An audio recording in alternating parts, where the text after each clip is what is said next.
O dia presente é um campo arado. Eu tenho levado comigo essa frase e eu vou te explicar o real sentido dela e como ela pode te ser útil por toda a sua vida.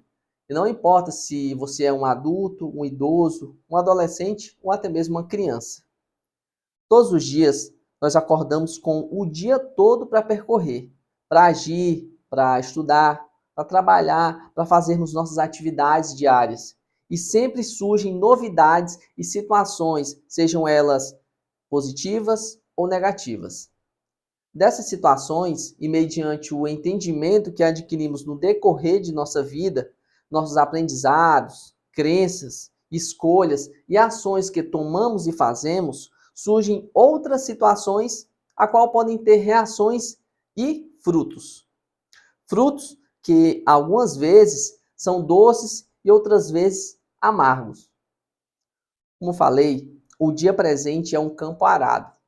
Na realidade, recebemos ao amanhecer do dia vários momentos para escolhermos como iremos agir, quais decisões devemos tomar. Algumas decisões já até sabemos como teremos que agir e outras surgem instantaneamente, no piscar de olhos, quando não estamos esperando. Recebemos um campo arado pronto para o plantio, que eu chamo de situações, a qual estão esperando nossas atitudes e ações, que eu chamaria aqui de sementes. Independente da escolha de plantar ou escolha de não plantar, sempre haverão frutos para colher, sempre. É o que está escrito nos significados de famosas leis como causa e efeito, lei da compensação, ação e reação e tantas outras leis que existem. Inclusive velhas máximas, né, muito utilizadas, quando geralmente estamos passando por situações emocionais a qual não gostaríamos de passar. O famoso aqui se faz, aqui se paga, ou o mundo dá voltas. Quando falo o dia presente é um campo arado, essa frase ela remete muitas situações e significados. Entenda, depois que uma semente, que uma ação, que uma atitude, depois que uma semente ela é plantada, não tem como não colher os frutos. É como aquela passagem do livro A Arte da Guerra, do Sun Tzu. Há 3 coisas que nunca voltam atrás: uma palavra dita, uma flecha lançada e uma oportunidade perdida. Se nós escolhemos plantar o bem, com certeza colheremos o bem. Por outro lado, se plantarmos o mal, a colheita será compatível com o plantio. Preste bastante atenção nisso. O mais importante de tudo é estar consciente do agora, do presente momento. É saber quais sementes carregamos, tanto no coração e principalmente na mente.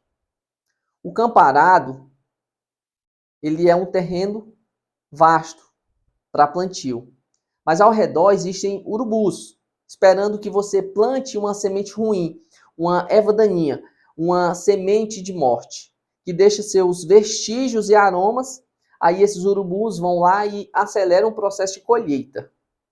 Geralmente as coisas começam a dar errado quando planta-se uma semente ruim. E nota-se o fruto da semente plantada, que vai apodrecendo, vai danificando outros frutos que estão, digamos, ao redor. Muitas vezes nossas atitudes acabam prejudicando a família, os filhos, o casamento, os amigos, o emprego, a religião e por aí vai, como se fosse um efeito dominó. Como eu falei há pouco, devemos ter consciência e saber das sementes que carregamos em nossa mente. Porque quando nós não sabemos as sementes que temos, a situação surge e nesse momento nós colocamos a mão lá no saquinho de sementes da mente e jogamos no campo arado daquele momento. E no calor do sol quente, no calor da emoção, muitas vezes acabamos destruindo instantaneamente tudo aquilo a qual foi demorado, foi difícil de ser construído. Exemplos disso é um pai de família que vem estressado do trabalho e numa briga de trânsito utiliza uma chave de fenda e mata o outro, tendo como fruto a perda da liberdade.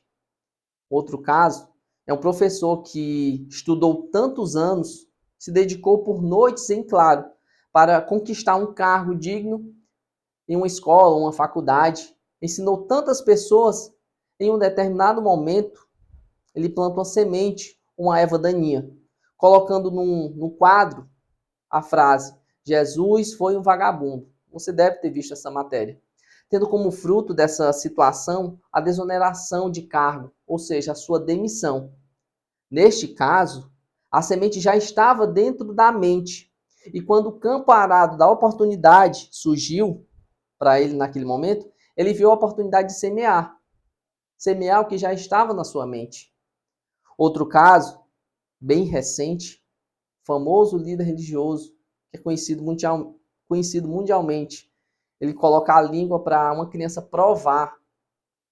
E essa atitude é repudiada automaticamente por todo o mundo, por todo o globo terrestre.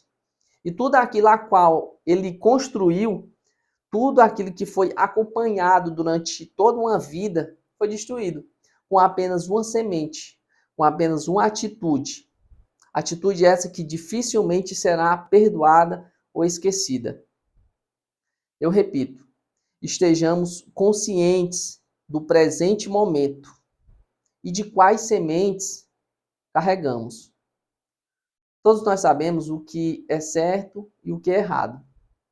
Existe uma pequena lacuna, um espaço de tempo, um estalo ou talvez um sussurro, quase que imperceptível, mas perceptível, da escolha de fazer o certo ou errado, de saber o que é certo e o que é errado. Muitas vezes surge a situação que sabemos que é errada, e assim como uma serpente que persuadiu Adão e Eva, o primeiro homem e primeira mulher, ele persuadiu com mentiras. O prazer a curto prazo, preste atenção, o prazer a curto prazo, ele joga um feitiço, nos cegando e nos persuadindo momentaneamente, e assim ocultando o fruto da dor a longo prazo. Assim como Adão e Eva sabiam do certo e errado, sabiam das consequências, eles escolheram o errado, assim como muitas vezes nós escolhemos. Porque a mentira, o errado, ela tem um efeito anestésico. A mentira ela é mais gostosa, é doce e não tem sabor amargo. Por outro lado, a verdade, o correto, é mais difícil de fazer simplesmente por um processo mental e hereditário, que nós evitamos gastar energia. Escolhemos o certo. Escolher o certo, fazer o certo gasta muita energia. Você já ficou, por exemplo, com sono, quase dormindo, e se lembrou que tinha uma lâmpada acesa ou um cadeado que não foi trancado, uma porta que não foi fechada? Consegue se lembrar do peso de ter que se levantar para ir resolver isso? Você já deixou de pagar já deixou para pagar em outro dia uma fatura de cartão de crédito ou uma parcela de um financiamento, ciente que dava para pagar naquele mesmo dia e mesmo assim deixou para pagar outro dia? O certo, ele nos faz gastar energia, mas tenha certeza, ele não cobra juros. Esteja ciente das sementes que tem na sua mente e remova aquelas que não dão bons frutos. Entenda que o que já foi feito, o que já foi semeado no passado, não está mais em nosso controle. Não tem como voltar atrás, somente colher. Mas o plantio de hoje e os de amanhã, estes sim, estes estão em nosso controle. E são justamente eles que germinarão, e dependendo de nossas escolhas, os melhores frutos. Por isso, todo dia, ao acordar, imagine-se caminhando em um vasto terreno, o terreno da vida, um campo arado. Um campo já com aqueles furinhos, esperando sementes, esperando as suas sementes a serem plantadas. Ciente de tudo isso e de todas as suas experiências vividas e das experiências dos outros, quais sementes você prefere semear? Quais sementes você vai semear hoje, amanhã? Eu estou semeando as minhas sementes agora. Que Deus continue te abençoando com saúde, paz e sabedoria.